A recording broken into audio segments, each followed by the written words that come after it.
The plan was perfect. Getting him out of the house almost wasn't. I killed my husband. My mother helped me. 18 months of planning, a buried tire strip, a gallon of water, and a storm so savage no one would think to question it. All of it was ready. There was just one problem left to solve. The forecast gave me what I needed: whiteout conditions, sub-zero temperatures, a night so violent no one would think to look past the obvious. It was perfect. I memorized the road, every dip, every blind curve, every place where control could slip just enough to look like fate instead of design. There was a stretch along Route 9 where the shoulder dropped off into a ditch deep enough to swallow a car whole.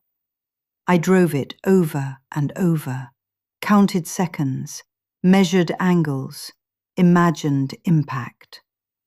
2 days before, I planted the strip, buried beneath packed snow, invisible unless you knew exactly where to look. The morning of, I drained most of the gas from his tank while he slept. He never even noticed. A man that certain of his own grip never thinks to check if it's slipping. Getting him out of the house was the only part that could cause my plan to crumble. So we rehearsed it more than anything else. I had practiced the voice for months, softened it, reshaped it, carved it down until it almost belonged to someone else. Almost. When I hit dial, my pulse thumped in my ear. I thought he'd hear my voice, that all of it would collapse. But he answered, and I became her, the only person he ever showed any semblance of care for, his mother.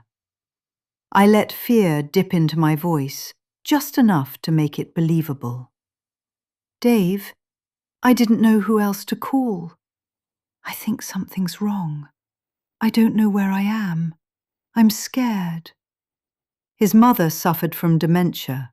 I had studied hours of her voicemails, perfecting every inflection.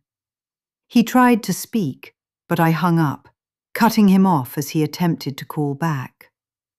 The door burst open. I jumped up, feigning surprise as he yelled at me to grab my coat. I tried to keep the smile from forming on my face. I had him.